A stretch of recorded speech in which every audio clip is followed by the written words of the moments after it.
En primera plana, Carlos Herranz. Bienvenidos en Primera Plana, un programa de Radio Francia Internacional y de France 24, nuestra última edición de este año, coincidiendo con las fiestas navideñas y de fin de año, y por eso hemos decidido hacer un balance de lo que nos deja la actualidad en este 2022.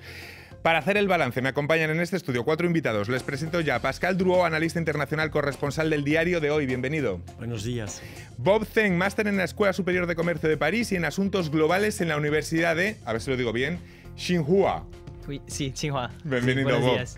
Sandra Jabalera, periodista independiente, bienvenida. Buenos días, Carlos. Y Matías Arraez, periodista en BFM TV, bienvenido. Muy buenos días. El balance de 2022, hoy nuestro asunto en Primera Plana. 2022 pasará a la historia por la invasión rusa de Ucrania, la guerra de Putin y toda la destrucción que ha causado. Sin duda, es la noticia del año que acabamos ahora y a partir de ahí, bueno, pues todas sus derivadas ya las conocen, la crisis energética, la inflación, etcétera. Pero 2022 también nos deja otro puñado de titulares con nombres propios, empezando por la muerte de Isabel II, el giro sobre el aborto en Estados Unidos, las revueltas en Irán, la vuelta de Lula en Brasil, la reelección de Macron en Francia, la elección de Petro en Colombia, el tercer mandato para Xi Jinping en China y las protestas contra las políticas de cero COVID o el Mundial de Qatar con el triunfo final de Argentina. Añadamos a esto algunos asuntos que continúan y se intensifican, como los fenómenos climáticos cada vez más extremos o las llegadas dramáticas de migrantes.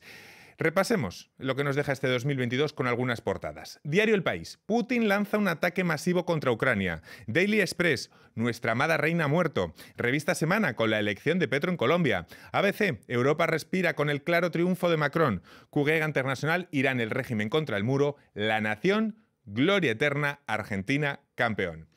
Bueno, les quiero preguntar a todos en general. 2022, cuando leamos los libros de historia, ¿qué es lo que pondrá en ese renglón? Pascal. Pues es un año fundamental, como muchos en la historia, la guerra definitivamente en Europa, que ha vuelto y sus consecuencias globales. Y vemos bien que eso abrió una brecha en el sistema que fuese geopolítico, como pues, y lo ilustraste, esta convulsión internacional. Sin duda, la guerra ha sido, yo diría, claro, lo fundamental, el titular fundamental, aunque claro que hay otros que vamos a desarrollar en el programa. Bob, ¿con qué se queda usted? Sí, estoy totalmente de acuerdo con Pascal, porque la guerra, igual para todo el mundo, tanto el occidente como el oriente, ha sido algo conturbante. Y tal vez desde la perspectiva china, para nosotros ha sido un claro, año de montañas rusas también. Primero desde la política de cero COVID, luego con las protestas y ahora la reapertura. Así que veremos que poco a poco una reintegración de China en la arena internacional. Sandra, está la guerra y también todas las derivadas de la guerra, que quizá como ciudadanos occidentales a lo mejor hemos estado más pendientes de lo que nos subían los precios, de la inflación, de tal, que a lo mejor del último avance del ejército. Todo lo que es tema de energía también, la crisis energética, de cómo consumimos, de cómo estamos rodeados de energía y, bueno, volvemos a pensar, ¿no? Como, debido a la guerra, cómo vivimos. Y además las implicaciones políticas que esa crisis energética, esa inflación ha tenido en procesos electorales, ¿no? Cómo los partidos han tenido que adaptar las campañas a un contexto de guerra. Matías. Sí, definitivamente la guerra pues será el tema más importante del 2022. Estamos hablando de las consecuencias, pero yo creo que simplemente se nos ha olvidado que son las consecuencias normales de una guerra. También enseñaron los límites de un mundo globalizado, pero esta guerra yo creo que será el tema más importante del 2022. La guerra parece puso distancia con la pandemia de la COVID. Hablar ya de la pandemia es como del Jurásico. Pues no. Aunque ahora mismo estemos viviendo una nueva ola y en China las cosas no mejoren, y ahora lo comentaremos con Bob, pero en cualquier caso, y tras 2022 y 2021, no sé si podemos decir, compañeros, que este 2022 ya sí que es un año entero de normalidad, o de lo que entendíamos como más o menos normal. No me parece. ¿No? Estamos en la normalidad de acostumbrarnos a vivir en la COVID, pero estamos en la COVID. Pero finalmente, no, lo que aparece es que la COVID aparece aún menos grave que la guerra. Eso aparece. Claro. Y es por eso que sí, definitivamente aparece clave ese 2022, tanto como lo fue 89 cuando cayó el muro de Berlín, como lo fue 45, etcétera, etcétera, porque sí nos pone sobre la mesa los temas del mundo de mañana, que fuese en seguridad, que fuese sobre los temas de climáticos, que fuese sobre los temas ideológicos, lo vemos con lo que está pasando en Irán. Bueno, todo eso está puesto ya de relieve porque 2022 es el momento en el cual el mundo está dando vuelta hacia algo nuevo. Claro, una crisis que se encadena con la siguiente, que es también lo que estamos viendo con la COVID y con la guerra. Bob, en su país, sin embargo, la política de cero COVID ha provocado unas protestas históricas y las autoridades han reaccionado con un doble efecto, reprimiendo y flexibilizando al mismo tiempo. ¿Cómo está la situación con la que acabamos el año, el 2022? ¿En términos en China sí, o globalmente? En China. Sí, yo diría que ahora realmente, como ven, hemos sido casi víctima de nuestro propio éxito en cierta manera con el control del COVID. Empezamos el año con casi unas docenas de COVID detectados diario. Y ahora ya llegamos recién cuando le marqué a mi familia, literal todo el mundo, la mitad de la economía está paralizada por la reapertura, pero es algo que la gente ya se esperaba por mucho tiempo. Creo que con el rencor contra la política de cero COVID, la gente ya va acumulando un poco el rencor. Entonces sí veo que es un tema bien sensible y finalmente no es una situación sostenible, ¿no? Porque literal, el resto del mundo ya se iban reabriéndose y nosotros seguimos en una esquina. Pero ahora veo que si podemos tomar algo como lección de los otros países, tal vez en 1 o 2 meses ya regresaremos a la normalidad. Se ha criticado que no estuviera muy estructurada esa política de reapertura, de lo mismo que se criticó en su momento que las campañas de vacunación a la gente mayor. Sí, es cierto. Yo creo que el gobierno chino sí tiene preocupaciones muy válidas, porque según algún pronóstico, si realmente vamos a reabrir la economía por completo, habrá más de 1 o 2 millones de muertos solo por la naturaleza del tamaño del país y luego por la baja tasa de vacunación. Pero luego la gente ahora se ha enfrentado a la decisión de a qué costo, ¿no? La economía, y luego vemos en lo que pasó en Urumqi y en la fábrica de los trabajadores inmigrantes. Y creo que ahora ya la gente realmente ya no aguanta más y pide más, no necesariamente la democracia, sino la libertad.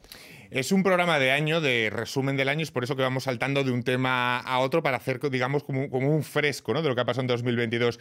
Sandra, Matías, ¿ustedes tienen la sensación de que ha sido 2022 el primer año de la, no sé cómo llamarlo, posnormalidad, post-COVID, o por llamarlo de alguna forma, que realmente han vivido con una normalidad el año entero respecto a la pandemia?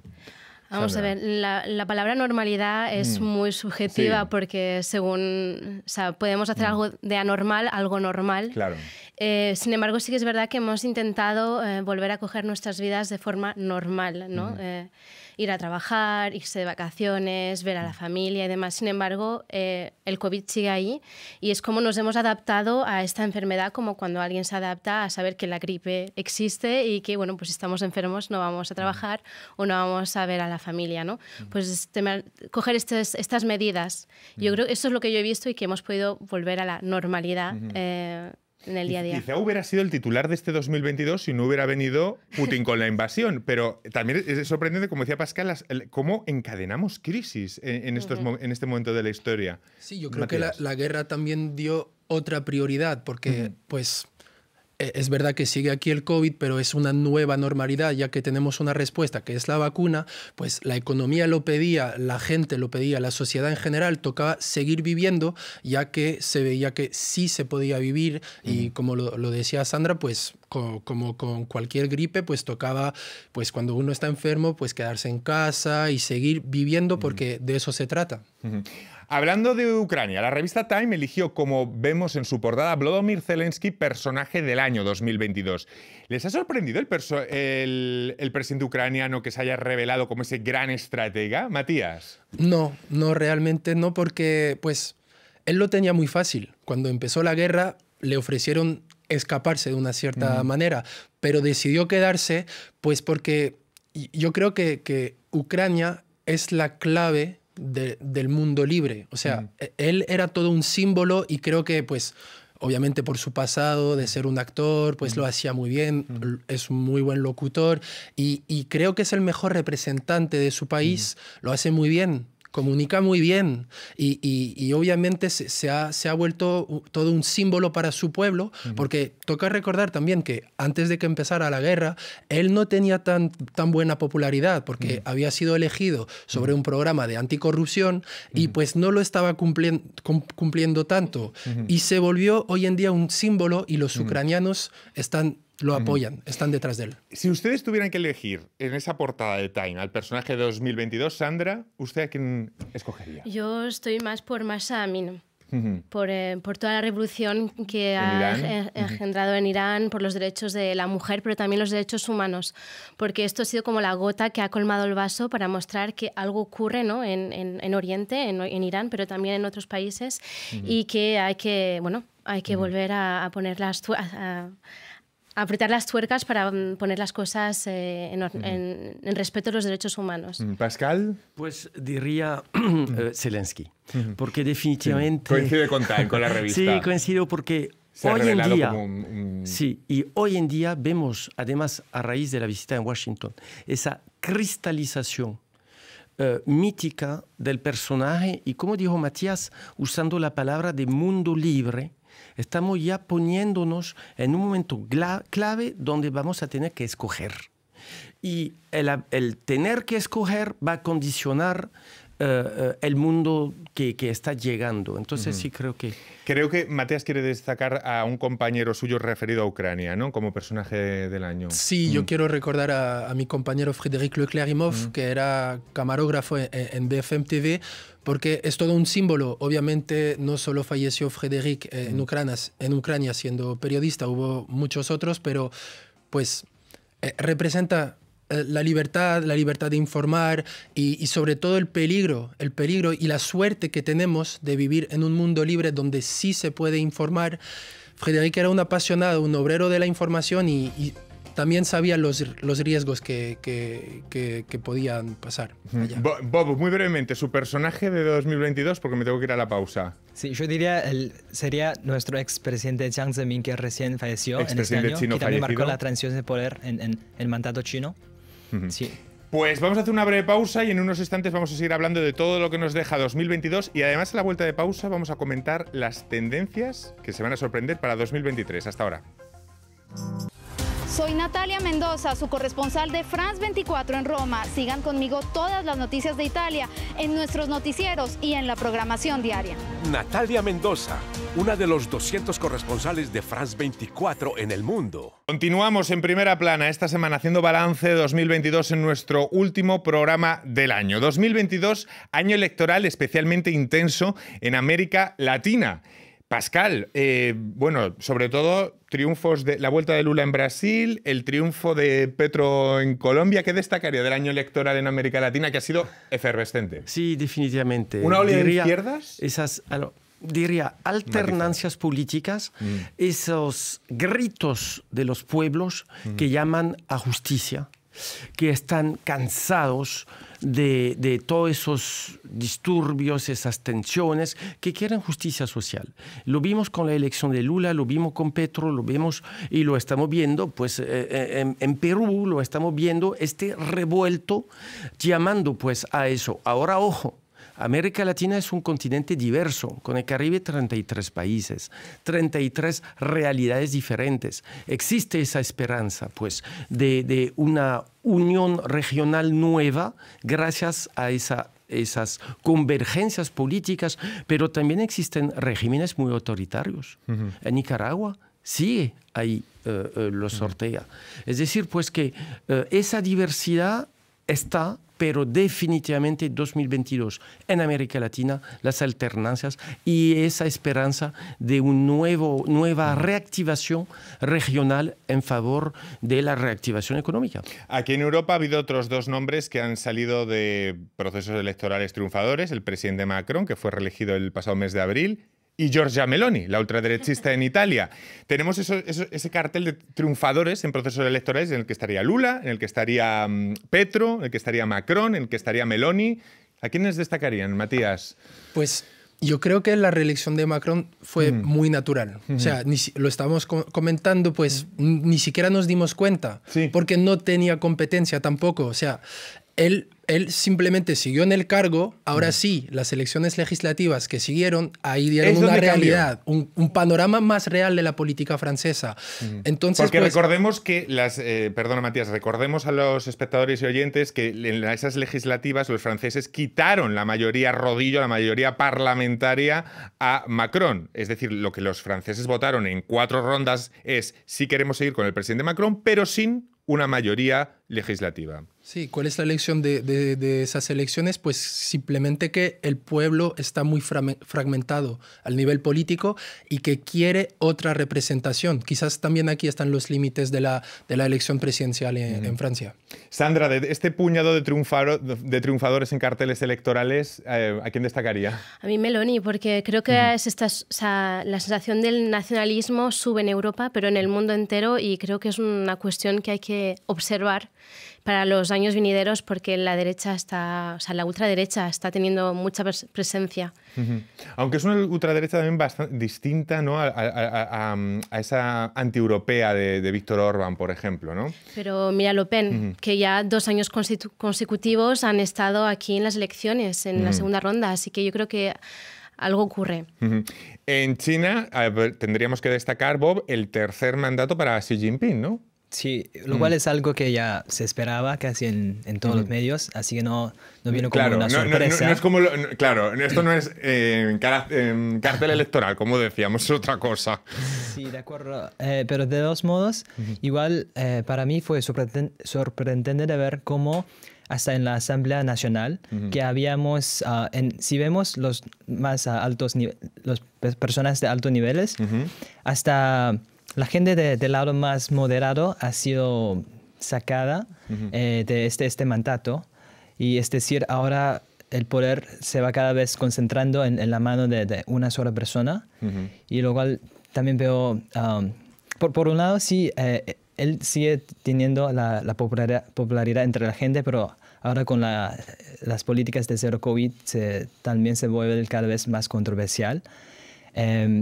Pero sí, yo creo que la tendencia en el futuro también desde estas protestas, que ha sido lo más grande desde Tiananmen, hemos también visto la eficiencia del gobierno en controlar y realmente censurar las noticias en tiempo real. O sea, de hecho, cuando le marqué a mi familia, nadie se enteraba, estaba consciente de lo que estaba pasando. Es como las cosas están pasando en un universo paralelo. Qué interesante. Hay movimientos que arrancaron en 2022 que se quedarán en 2022 y en cambio hay otros que tendrán, digamos, su continuación en 2023. Por ejemplo, Irán, ¿es un caso de un desenlace para el cual tendremos que esperar todavía? Yo creo que estamos en una época de revolución, una guerra, pero también de muchas protestas, de darse cuenta, un cambio de valores y de paradigmas. Entonces yo creo que Irán efectivamente está en este cambio, y es posible que en 2023 a lo mejor lleguen al, como dice una boxeadora iranina, que vaya siendo tiempo que lleguen al siglo XXI, ¿no? Que lleguen a los derechos humanos de nuevo. En cuanto al ciudadano a pie de calle, ¿dirían que la inflación, la subida de precios, ha sido la principal preocupación de los ciudadanos, Matías? Pues aquí en Francia, cuando han hablado el tema. Sí, se habla mucho de este tema, obviamente, porque es lo que te toca a diario. Es decir, cuando vas a hacer las compras, es una preocupación muy importante, pero a mí me sorprende mucho porque todo el mundo aquí se acuerda de los chalecos amarillos, pues salieron a la calle cuando la gasolina estaba a 2 euros. Hoy en día está más de 2 euros. Los precios no paran de subir, pero no veo tampoco tanta gente en la calle protestando. Es una preocupación, obviamente, cuando hablas con la gente a diario, pero no siento tampoco que haya una ola así de protesta. Pero a lo mejor también eso, no lo sé, Matías, es porque también el ciudadano es consciente de que hay... está Putin, que quiere jugar con la opinión pública occidental a través de ese arma, y la gente identifica mejor el origen de la inflación del mundo, de lo que está pasando. Entonces, a lo mejor eso hace de contrapeso. No lo sé, no lo sé. Pienso. Sí, bueno, Pascal. también estoy pensando. Yo creo que hace parte de un todo, de una forma de desilusión. Hablamos de, en Francia, una preocupación son los servicios públicos. Y eso sí, la gente lo tiene muy consciente. Pero a la vez sabe que nos estamos integrando en un momento clave de seguridad para todos, y que podemos vivir realmente de manera cotidiana, a diferencia del cambio climático, que está vigente definitivamente. Pero ¿eso cambia tu vida cotidiana? Lo que está pasando en Ucrania y la guerra con Rusia sí cambia la vida cotidiana. Y lo vemos con el riesgo en materia energética, con temas, si vamos en África le van a hablar de la crisis alimentaria. Yo me recuerdo en Macky Sall cuando fue en marzo a lanzar un llamado internacional sobre ese riesgo. Es decir, pues esa conciencia ya de algo mucho más importante y que nos toca diariamente. Pero para que el cambio climático también ya lo estamos experimentando en las vidas cotidianas, con canículas impresionantes, incendios que son... Es que ya está aquí, es algo que 2022 también lo hemos visto, que lo que se deriva del cambio climático ya lo experimentamos.